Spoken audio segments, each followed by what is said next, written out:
My name is Rod. I'm the Executive Director here at Pulford. My name is Scott. I'm a Director of Program Development and Quality Assurance.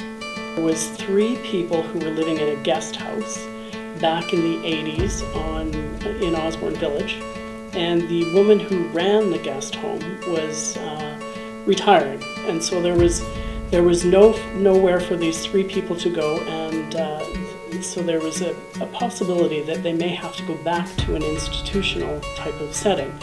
So a young gentleman who worked part-time doing respite in that home lobbied a few congregation members in St. Augustine United Church and formed a board of directors, and Pulford was created. And St. Augustine United Church sits on the corner of River Avenue and Pulford Street, so that's where we got our name.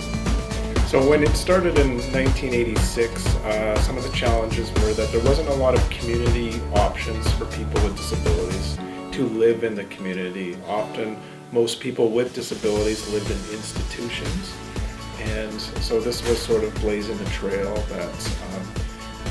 to establish community living and just options for people to connect to the community with different activities and even employment was something that didn't exist, whereas people were seen as someone who can contribute in a valued way to a business and to work in the community.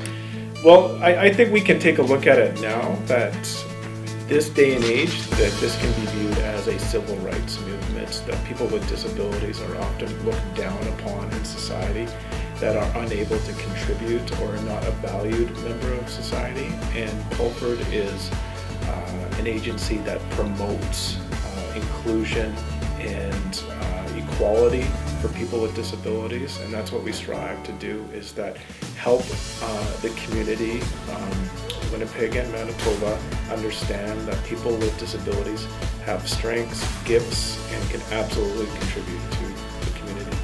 It's about inclusion and looking at people with disabilities just the same way they want people to view them, as just a community member. And of course, just promoting inclusion and community participation. Often people with disabilities don't have a large social group or connections or friendships. And so I think connecting with someone and understanding who they are as a person and getting to know them and forming a friendship would be something you can do. My name's Richard Martin. I've been with 4 kind of guys. I'm the guys, Dave Wright and Ted and Nicola were all the ones that got that job for everybody. Oh, I like when people work with me. Yeah? Yeah. Do you like living here? Yes, I do. And Dave Wright's a lawyer. He's a friend of mine. Oh, I knew him from a long time ago. Yeah, he takes me out to these restaurants. We have a go to a restaurant and have something to eat. We have good food. I did that too. I did all kinds of stuff. Thank you so much for talking to me. You're welcome.